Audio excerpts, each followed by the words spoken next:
सामाजिक क्रांतीची मशाल पेटविणारे थोर समाजसुधारक, स्त्री शिक्षणासाठी, समानता व सत्यासाठी जिह झिजविणारे क्रांतीसूर्य महात्मा ज्योतिबा फुले यांच्या पुण्यतिथीनिमित्त धम्मदीक्षा सुवर्णमहोत्सव बुद्धविहार टिंगरेनगर पुणे येथे प्रबुद्ध साठे यांच्या व्याख्यानाचे आयोजन करण्यात आले होते. गौतम बुद्धांचा, क्रांतीसूर्य महात्मा ज्योतिबा फुल्यांचा, डॉक्टर बाबासाहेब आंबेडकरांचा.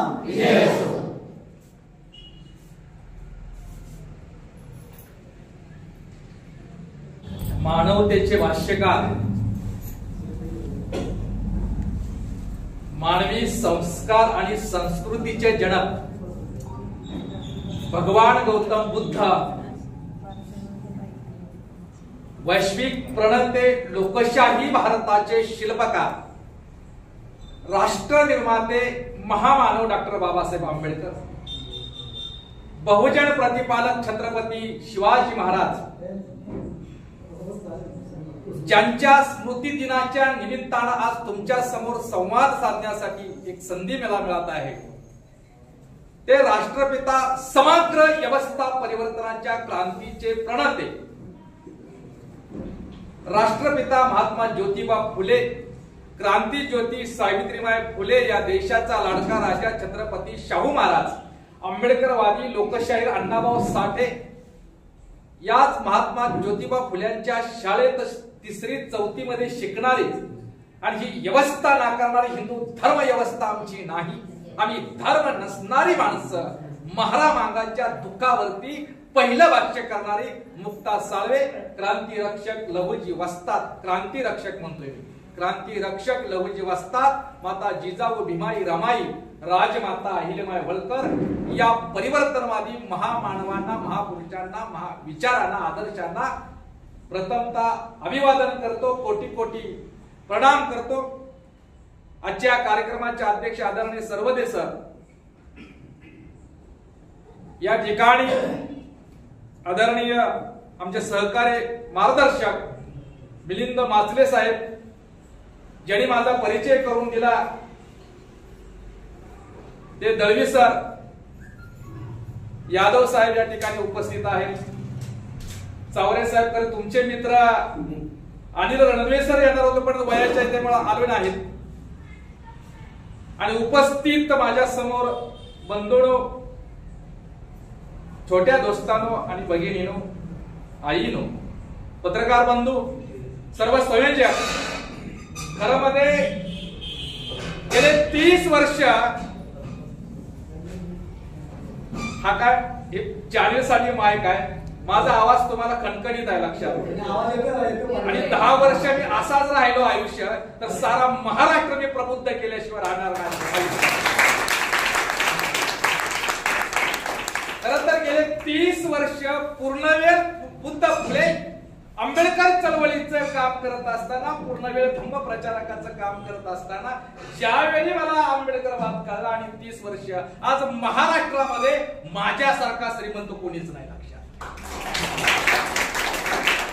महाराष्ट्राच्या कुठल्याही ठिकाणी जावा आणि तिथं प्रबुद्धसाठी असं आलंय म्हणल्यानंतर पैशाचाच नव्हे तर प्रेमाचा सुद्धा पाऊस माझा पडतो. त्यामुळं या समाजामध्ये समाजाचा विश्वास आणि प्रेम मी मिळवलं, आणि समाजाचा विश्वास आणि प्रेम याच्यासारखी संपत्ती आणि दौलतच असू शकत नाही, ती दौलत माझ्याजवळ आहे.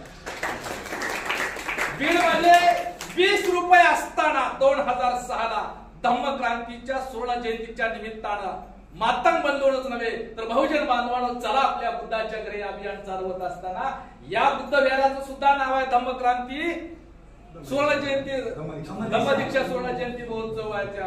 20 रुपये खिशात असताना बीडमध्ये ओळख नाही, पाळख नाही, कुणाची ओळख नाही, 20 रुपये जवळ असताना 6 महिना बीड जिल्हा मी फिरलेला लक्षात. गरीब श्रीमंतीचा मुद्दा नाही, त्याग आणि इमानदारीचा मुद्दा आहे. आणि आज तुम्हाला सांगतो की चळवळ चालवणं आता शहाण्या माणसाचं कामच नाही. शहाणी माणसं हुशार असतात आणि शहाणी माणसंच अलीकडे चळवळीला धोका द्यायला. शहाण्याला सामाजिक जाणीव आणि बुद्धाच्या संस्कार आणि नीतीची जोड असल्याशिवाय शहाणा माणूस समाजासाठी लायकच होऊ शकत नाही. ती लायक माणसं निर्माण करण्याचं काम महात्मा ज्योतिबा फुले यांनी शिक्षणात केलं. दळवी सर माझे मित्र आहेत पण पाहुणे आहेत. कारण माळीनगरच्या जवळ माझे सासरवाडी आहे आणि पंढरपूर तालुक्यातील वंडी शेगाव हे माझं गाव आहे. आणि माळीनगरचं सासरवाडी हा सुद्धा एक इतिहासच आहे, क्रांतीचाच विचार आहे, इतिहासच. कारण माझ्यासारख्याला पूर्णवेळ कार्य नोकरी सोडून फुल टाइम काम करणाऱ्या कार्यकर्त्याला मुलगी देणं ही सोळावरची पोळी आहे. आणि त्यात माझी आता अशी की बाबांनो एखादा बौद्ध धर्म स्वीकारलेला विचार असणारी कोण मुलगी देईल का? आणि मग बौद्धात गेलो मी, आता आंबेडकरवादी आहे, बुद्धाकडे आलेला आहे, बौद्ध स्वीकारलेला, द्या मला मुलगी. पण ती मनाची पूर्वीचा मागाच आहे. आणि मागोड्या तर काय देणं काय शक्यच नाही. आणखी एक तुम्हाला अभिमान वाटणारी गोष्ट सांगतो. 9 एप्रिल 2023 ला मी 131 लोकांना इथं दीक्षा दिली. मी मातंगालाच नव्हे तर त्या ठिकाणी बेलदार, धनगर, माळी, वडार, रामुशी, खोलार, चर्मकर आणि मराठा बांधवांना सुद्धा या ठिकाणी पुण्यात मी दीक्षा दिली 9 एप्रिल 2023. आणि 10 एप्रिल 2023 पासून घर सोडलं आणि 4 मार्च 2024 ला मी या दरम्यानमध्ये 18,200 बहुजन बांधवांना बौद्ध धर्माची दीक्षा दिली. फुले महात्मा ज्योतिबा फुल्यांचा मी वारसा आहे, अनुयायी आहे. जसं बोलतो तसं करतो. मी बोलणारा वक्ता नाही, बोलल्यानंतर क्रांतीच्या दिशेनं कृती करणारा मी कार्यकर्ता आहे, लक्षात. आणि म्हणून या ठिकाणी आता ज्यांनी मला 2005 ला आम्हाला काय महार करायला आलाय काय म्हणून दगड मारली मातंगाने, ज्या मातंगाच्या माणसानं मला पहिला दगड मारला तोच मातंग समाजाचा माणूस सातारा जिल्ह्यामध्ये 700 मातंग, होलार आणि धनगर बांधवांना बौद्ध धम्माची दीक्षा देण्याचा नियोजनाचा कार्यक्रम आता सुरू करत आहे, लक्षात घ्या. त्याच्यामुळं मला हे कदर तर कोण मुलगी असं मगाशी राहिलं. आणि माझी आठवण होते की बाबा मला एक माळीनगरच्या गट नंबर 2चा माणूस म्हणजे दळवी सरांच्या गावातल्या माणसाला मला मुलगी द्यायची धाडस केली. त्यातून मित्र आणि पाहुण्याचं नातं जुळलं दळवी सर. फक्त मी आज एक टाकली की मला काही नको, हुंडा तर नको, कपडे नको, माझी बी कपडे मीच घेतो, तुमच्या मुलीची बी कपडे मीच घेतो. फक्त आठ आहे की बौद्ध पद्धतीने लग्न होत आहे, नसेल तर सत्यशोधक पद्धतीने जर करूया का. सासरे म्हणले अहो देवा बामणाच्या साक्षीनं झालेलं बरं, भाऊकी काय म्हणेल, पाहुणे रावळे करेल, हितनं तुम्ही लग्न घ्या, मुलगी तुमच्या घरी गेल्यानंतर काय तुम्हाला विचार सांग रुजवायचे रुजवा. ठीक आहे म्हणलं. आणि नंतर मग तिथं सुरू झालं. मला कळाची वाटतं की लोंढे साहेब दळवी सर असावी त्या ठिकाणी. मला कधी अजून असं त्यांना सुद्धा मी निमंत्रण दिलं होतं. माझी पत्रिका जर पाहिली तर बुद्ध फुले शाहू आंबेडकर चळवळीचा जसा कार्यक्रम पत्रिका असतो तशा प्रकारची पत्रिका आहे माझी लग्न. आणि मग ब्राह्मण आले अक्षता, त्या ब्राह्मणाच्या कानात मी म्हटलं आता सासरा ऐकत नाही बाबा आपणाला बुजगाव होत. कारण असं म्हटलं तुम्ही जे आता मंगल अष्टिका म्हणणार आहे त्या मराठीतून पाहुणे रावल्याला सांगायचे त्या लोकांना. झाले बाबणाची भाडाच्या अपघात असं कसा निघून गेलं ना, मराठीत काय अर्थ होतो आता सांगायला वेळ नाही. आणि मग लक्षात मी माईक असा हातात धरला आणि बौद्ध पद्धतीनं मंगल गाता म्हणले माझ्याच लग्नात मी बौद्धाचार्य आहे. आणि बायकोच्या बी अंगावर फुलं मीच टाकतोय आणि माझ्या बी अंगावर फुलं मीच टाकतोय. धम्म चळवळीच्या इतिहासात माझ्यासारखा मंगल परिणय कधी कुणाचा झाला नाही. बोलतोय तसं वागतो आता मान म्हणून मी राहिलो नाही, मी प्रबोध झालेला आहे. आणि इथल्या मराठ्यांना सुद्धा बुद्धाच्या वाटेवरती झालं. आरक्षण ही मराठा ओबीसीची समस्या नाही, इथल्या बहुजन समाजाची खरी समस्या काय ही बौद्धांनी सांगायला पाहिजे होतं, ते सांगितलंच नाही. बुद्ध मराठ्यांना, ओबीसीला, मांगला, चामाला, धनगराला, आदिवासीला कसं पचेल ही तुम्हाला वाटणारी भीती समाजावर तुम्हाला लादली. ही वैचारिक बदमाशी धम्मक्रांतीचा काळ आला. म्हणून या ठिकाणी सांगत असताना बाबा मराठ्यात तुम्ही इथला बहुजन समाज स्वतःला हिंदू म्हणून घेणारा बहुजन समाज ही त्याची सगळ्यात मोठी समस्या आहे. बहुजन समाजाची समस्या काय हे आम्ही सांगतच नाही. मराठ्यांना तुझी समस्या काय, आपण काय म्हणतो बुद्ध कसा काय सांगायचा मराठ्यांना, बुद्ध मागायला कसा.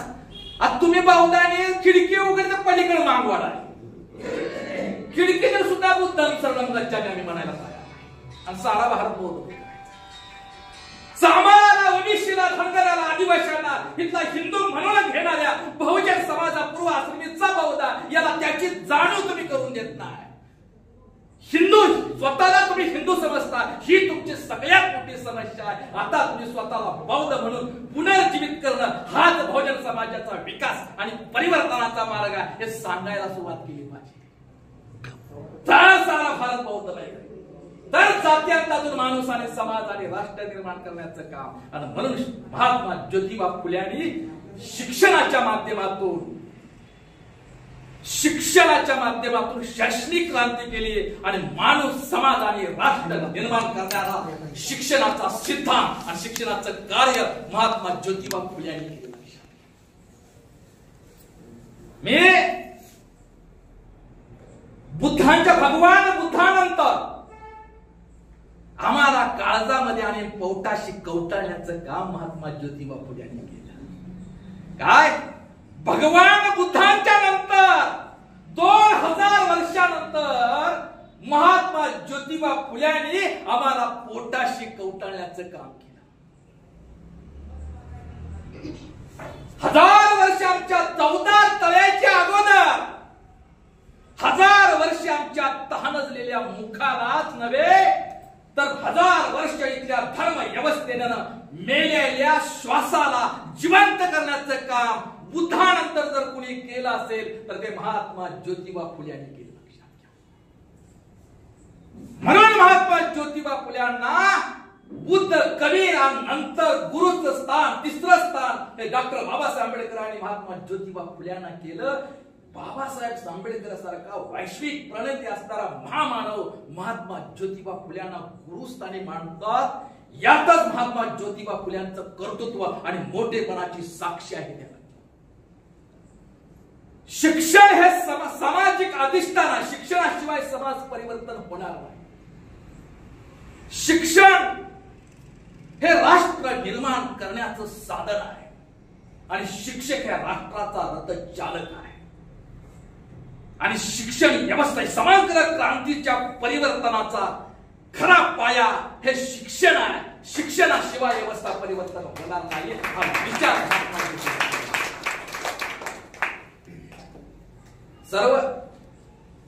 सुप्रीम कोर्टाच्या सर्वोच्च न्यायालयानं आदेश दिल्यानंतर या देशातील सरकारांनी 2009चा शिक्षण हक्काचा कायदा केला आणि 2010ला त्याची अंमलबजावणी सुरू झाली. आज सुद्धा ती खरं का खोटं कळत नाही. पण हंटर कमिशन समोर 19 ऑक्टोबरला 1882ला महात्मा ज्योतिबा फुल्यांनी शिक्षण हे सक्तीचं, हक्काचं, मोफत आणि सार्वत्रिक असलं पाहिजे हा शिक्षणाचा हक्काचा कायदा करण्याची मागणी महात्मा ज्योतिबा फुल्यांनी त्या काळात केलेली आहे. 250 वर्षापूर्वी आम्हाला शिक्षणाचा हक्क आणि तो कायदा, शिक्षणाचा हक्क कायद्यात रूपांतर करण्यासाठी 2010 उघडलं आणि त्याची अंमलबजावणी सुरू नाही. परंतु महात्मा ज्योतिबा फुल्यांनी शिक्षण हा मूलभूत अधिकार आहे, शिक्षण हा माणसाचा नैसर्गिक हक्क आहे हे सांगणारे महात्मा ज्योतिबा फुले या देशातील नव्हे आशिया खंडातील पहिले शिक्षण तज्ञ होते. काय आशिया खंडातील पहिले शिक्षण तज्ञ होते. आणि महात्मा ज्योतिबा फुले हे शिक्षण नुसतं शिक्षण आहे. शिक्षणाच्या माध्यमातून परिवर्तनाचा विचार, व्यवहारी शिक्षण देण्याचं काम केलं. शेतीनिष्ठ, तंत्रज्ञानावर आधारित रोजगार निर्मितीचा, व्यवहाराला जोड देणारं शिक्षणाचा आग्रह महात्मा फुले यांनी केले. त्याच पद्धतीनं तशा प्रकारचं काम महात्मा ज्योतिबा फुले यांनी केलं. शिक्षणातून, माझ्या शिक्षणातून केवळ शिकलेली पिढी, नुसती शिकलेली पिढी नाही जन्माला आली पाहिजे, तर सामाजिक जाणीव आणि संस्कार आणि रोजगार अभिमुख देश निर्माण करणारी, समाज घडवणारी आणि कुटुंब आणि समाज आणि व्यक्ती आणि राष्ट्र निर्माण करणारी पिढी शिक्षणातून निर्माण व्हावी, याच्यासाठी महात्मा ज्योतिबा फुले यांनी शिक्षणाचं काम केलं.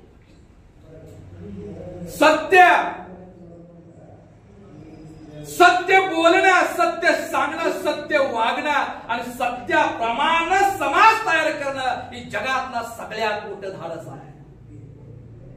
हे धाडस महात्मा ज्योतिबा फुले यांनी शिक्षणातून समाजापर्यंत पोहोचवलं, स्वतःमध्ये रुजवलं, स्वतः त्याचं अनुपालन केलं.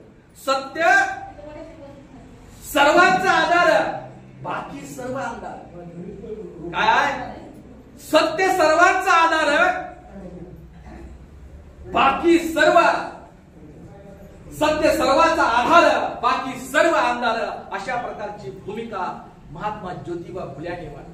सत्य मानवाचा धर्म, सत्य असा आहे आणि सत्य हे सर्वांचं माहेर, सत्य सर्वांचे, सर्व धर्माचे माहेर. अशा प्रकारचं सत्य बोलण्याचं, सत्य वागण्याचं, सत्य हीच नीती हीच सत्य. भगवान बुद्धांनी धम्म म्हणजेच नीती आणि नीती म्हणजेच धम्म अशा प्रकारचा विचार मांडला. त्याच पद्धतीनं नीतीला सत्य मानलं आणि सत्याला नीती मानलं. म्हणजे भगवान महात्मा ज्योतिबा फुले हे भगवान गौतम बुद्धाचे सत्य उपासक होते.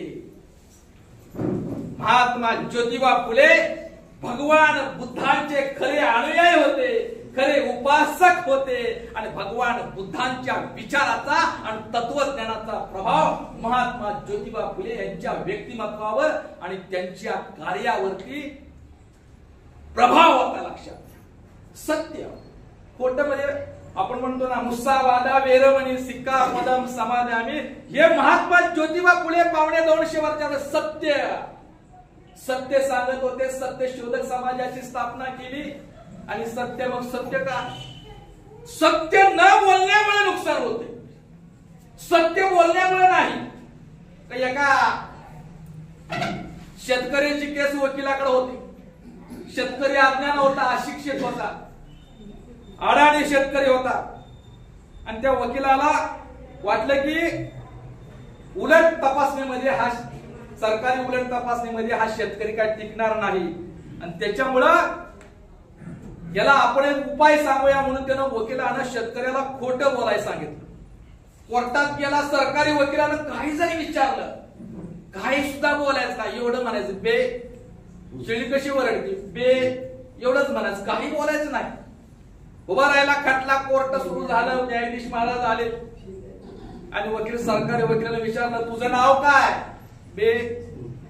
तुझ्यावर बी आरोप आहेत, ते खरं आहे का? बे. तू कोर्टाचा वेळ घेताय? बे. तू कोर्टाचा अपमान करताय? बे. तुझ्यावर खटला दाखल होईल.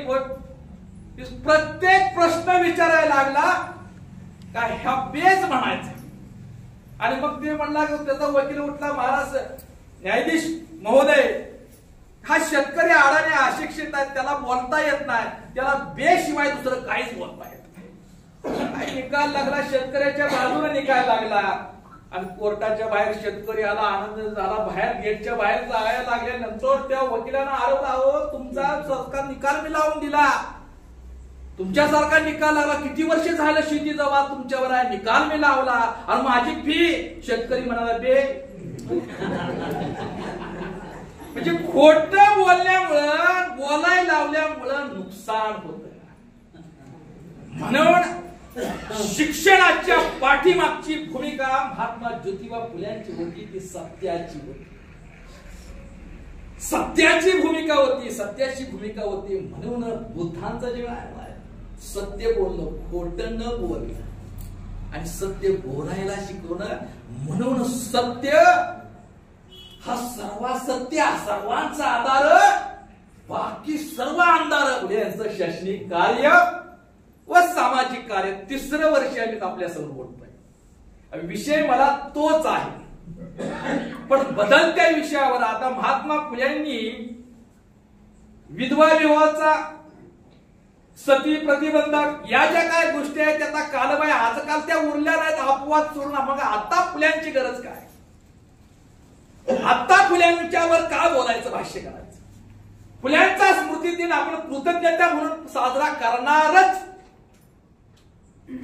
कारण आज मी काय म्हणलं मगाशी की आता बाबा माझं हे 30 वर्षाचा अनुभव, मागचं निवडणुका काल परवा झाल्या, ती परिस्थिती दिसली. सगळे विकाय, सगळे विकले. अरे नागपूरला महामानव डॉक्टर बाबासाहेब आंबेडकरांनी ज्या भूमीतून मी रामकृष्ण देव कृष्णाला देव मानणार नाही अशा 22 प्रतिज्ञा, 2रं वाक्य घातलं. त्या बाबासाहेब आंबेडकरांच्या पुतळ्यासमोर जय श्रीरामचे नारे लावले.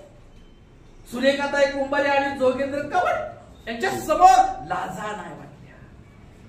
हे 6 पायचे विचारवंत पाहिल्यानंतर मी निराश नाही, उलट यातून मला लढण्याची आणि काम करण्याची उर्मी आली लक्षात. कारण वामनदादा कर्णक म्हणतात, जरी नसेल कुणीच तुम्हाला, जरी नसेल कुणीच तुम्हाला, एकटाच बुद्ध तारेल तुम्हाला, एकटाच बुद्ध तारेल तुम्हाला. म्हणून महात्मा ज्योतिबा फुलेवाद बुद्धांचा धम्म हा गतिशील करायचा असेल तर फुलेवाद समाजासमोर सांगावाच लागेल, लक्षात घ्या. म्हणून फुल्यांच्या विचाराचा हा जागर आहे, म्हणून फुल्यांचा विचाराचा हा जागर आहे. आणि शिक्षणाचं एक आहे, वेळावर एक मुद्दा थोडक्यामध्ये तुम्ही समजून घ्या. जे काय आतापर्यंत माझ्याकडून सांगितलं गेले नाही ते मी सांगण्याचा आपल्याला प्रयत्न करतो आहे. की फुल्यांची एक शिक्षण संस्था होती. फुल्यांनी आणि त्या शिक्षण संस्थेला फुल्यांनी स्त्रियांना, समग्र स्त्रियांना, बहुजन समाज, ब्राह्मण स्त्रिया सुद्धा आल्या, दलित आल्या, ओबीसी आल्या, बहुजन मराठा स्त्रिया आल्या आणि धनगर स्त्रिया आणि ब्राह्मण स्त्रियांना, म्हणजे समग्र स्त्री वर्गाला शिक्षण देण्यासाठी आणि अस्पृश्यांना, त्यावेळेच्या मागासवर्गीयांना, अस्पृश्यांना शिक्षण देण्यासाठी महात्मा ज्योतिबा फुल्यांनी 2 शिक्षण संस्था स्थापन केल्या. आणि त्या शिक्षण संस्थेचं नाव आहे native female education Pune. Native female education Pune हे पुण्यातली संस्था, महिलांना शिक्षण देणारी फुल्यांची संस्था महात्मा ज्योतिबा फुल्यांनी स्थापन केली. आणि मग दुसरी होते the society for promoting the education of mass मान आणि सेटिव्ह असं त्या शिक्षण संस्थेचं नाव आहे. शिक्षण संस्थेला महाराज नाव दिले काय, द सोसायटी प्रमोटिंग म्हणजे वाढवणारा, प्रेरणा देणारी सोसायटी, वाढवणारे. कुणाला प्रेरणा, शिक्षणाची प्रेरणा कुणाला देणारी, द महार आणि इतर मागासवर्गीय बहुजन समाजाला शिक्षणाची प्रेरणा देणारा, वाढवणारा, प्रभाव टाकणारी सोसायटी, शिक्षण सोसायटी हे महात्मा ज्योतिबा फुल्यांनी स्थापन केली. आणि या शिक्षण संस्थेच्या माध्यमातून स्त्रीला शिकवलं पहिल्यांदा. स्त्रीचा खरं म्हणजे महात्मा ज्योतिबा फुल्यांचा शिक्षण आणि व्यवहार, त्याला व्यवहाराची जोड होती. आज जसं शिक्षणाचं बाजारीकरण झालंय, पदव्या मिळवण्याच्या पलीकडे शिक्षण व्यवस्था राहिली नाही. MA PhD घेणारा पोरगा बाहेर आला तर व्यवहारात त्याची PhD टिकत नाही. हॉटेलमध्ये काम करणारा पोरगा 7वी नापास तो कमवतोय, पण MA PhD झाल्याला, बीड मधून, लातूर मधून आल्याला, पुणे महानगरपालिकेमध्ये सफाई कामगार 7वी नापासाच्या मुकदमाच्या हाती काम करायची वेळ आली. पण 250 वर्षापूर्वी महात्मा ज्योतिबा फुल्यांनी शिक्षणाला आणि व्यवहाराला जोड दिली. शिक्षणातून जर त्याला व्यवहाराची जोड, रोजगार निर्मितीचं शिक्षण, तंत्रज्ञान देणारं शिक्षण, स्पर्धा परीक्षेत टिकणारं शिक्षण, समाजाच्या उपयोगात असणारं शिक्षण, अशा प्रकारचे शिक्षण देण्याचं काम म्हणजे नुसते अक्षर घेऊन लिहिता वाचता येण्यापुरतं नाही. शाळा शिक्षण नाही दिलं, शिक्षणाच्या माध्यमातून त्या तरुणाला, त्या माणसाला स्वतःच्या पायावर उभा राहून समाजाला उभा करण्याची ताकद देण्याचं शिक्षण महात्मा ज्योतिबा फुले यांनी दिलं. मग स्त्री शिक्षणच का? म्हणजे व्यवहारात करता स्त्री शिक्षणच का? पहिल्यांदा समाज शिक्षणाची सुरुवात, शैक्षणिक आणि सामाजिक कार्याची सुरुवात महात्मा ज्योतिबा फुले यांनी स्त्री शिक्षणापासून काय केली?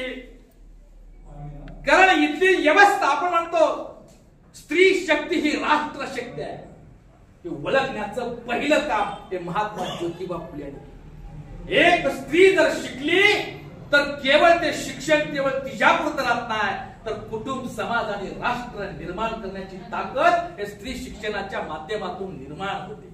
आपल्याला शिकवलं काय? जिच्या हाती पाळण्याची दोरी ती राष्ट्राला उद्धारी. आणि तेच म्हणतोय आपण, 140 कोटीवर देश चालला, तर आपण काय म्हणतोय? जिच्या हाती पाळण्याची दोरी ती राष्ट्राला उद्धारी. नाही बाबा तसं.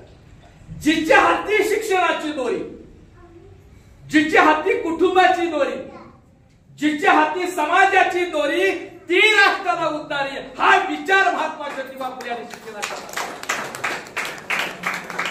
काय म्हणले? शिक्षणा बहुजन समाजाला पाहिलं, वेळ मला कमी आहे, लग्नाच्या वरातीतून झाडाच्या आडून बघत होती माणसं हसायला लागले, तो का रडतो? तर फुले म्हणले मला लग्नाच्या वरात ती माणसं ती लागली महाराबागाची माणसं हसायला, अरे बाबा 1000 वर्ष आम्हाला माणूस म्हणून सुद्धा कोण जवळ करणार, तू रडायला लागला. तेव्हा फुले म्हणले की काय बहुजन समाजाची त्या ब्राह्मणी धर्म व्यवस्थेमुळे काय अवस्था झाली, शिक्षणाभावी. म्हणजे अज्ञान हे माणसाचं दुःखाचं कारण आहे, अविद्या हे माणसाच्या दुःखाचं कारण आहे. आणि त्याच्यामुळे महात्मा ज्योतिबा फुले यांनी भाष्य केलं, विद्येविना मती गेली, मतीविना नीती गेली, नीतीविना गती गेली, गतीविना विद्या गेले, एवढे सारे अनर्थ एका अविद्येने केले. शिक्षणामुळे माणसाची मती गेली, बुद्धिभ्रष्ट झाली, मानसिक गुलाम झाला. आणि शिक्षणामुळे माणसाची नीती गेली, आणि नीतीमुळे शिक्षणामुळे माणसाच्या प्रगतीची गती गेली. आणि हे सारा नुकसान जर कशामुळे झालं असेल तर शिक्षणाच्या अभावामुळे झालं, हे त्यांच्या मगाठी मस्त. आणि म्हणून महात्मा ज्योतिबा फुले यांनी शिक्षणाच्या माध्यम व्यवहाराची म्हणजे उदाहरण मी सांगेल की एका वडीतून, वडीचं एक तरुण अडाणी माणूस, वडी माणसं भरायचा, वडीमध्ये नदीच्या पलीकडे पोचवायचा, आणि परत तिथली माणसं वडीत आणायचा, इकडं अलीकडे तीरावर पोहोचवायचा, आणायचा, असं त्याचं काम. आणि मग तिथे पीएचडी झालेले प्राध्यापक अचानक वडीत मध्ये एके दिवशी बसले, आणि ते प्राध्यापक सायकोलॉजी, माझा सुद्धा सायकोलॉजी विषय आहे. तुम्ही जे माझ्याकडे बघता की तुम्हाला बघत नाही मी, तुमचा प्रत्येकाचा चेहरा मला वाचता येतो, लक्षात घ्या. आणि ज्याला श्रोत्याचा चेहरा वाचता येतो ना, तो उत्तम वक्ता होय. चेहरा बघून मी बोलत नाही, चेहरा बघून मी बोल. कारण महात्मा ज्योतिबा फुल्यांच्याकडे भगवान बुद्धांचा सम्यक दृष्टिकोन होता. महात्मा ज्योतिबा फुल्यांच्याकडे भगवान बुद्धांचा सम्यक दृष्टिकोन होता. निसर्गाच्या नियमानुसार काहीच घडत नाही याच्यावर विश्वास ठेवणं, हे सत्य स्वीकारणं, हे महात्मा फुले यांचा विचार होता. तर्काच्या आधारावर जी गोष्ट टिकत नाही त्याला नाकारणं, लोकप्रिय कितीही लोकप्रियता आली पण सत्याच्या आधारावर जे टिकत नाही त्याला नाकारणं, हा महात्मा भगवान बुद्धांचा सम्यक दृष्टिकोन हे महात्मा ज्योतिबा फुले यांच्याकडे होता. आणि म्हणून त्या शिक्षणातून बाबा, म्हणून तो युवक कसा आहे, तो नावाड्याला, तो सायकोलॉजीचा पीएचडी झालेला प्राध्यापक म्हणतो की तुला गणितातलं काय कळतं का? पण ते मला गणिताचा माझा काही विषय नाही, कधीच नाही, गणिताचा माझा काही संबंधच नाही. वडीत माणसावरती नाव हाकायचे, पुढे जायचं एवढंच आहे. जरा पुढे गेली होडी आणि पुन्हा त्यानं विचारलं की तुला भौतिक शास्त्राचं काय कळतं का?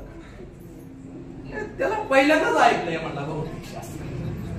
मला काय नाही भौतिक शास्त्र. नदी जरा मध्ये आली आणि लाटा वारा आला, लाट्यानं होडी हेलकाव खायला लागली.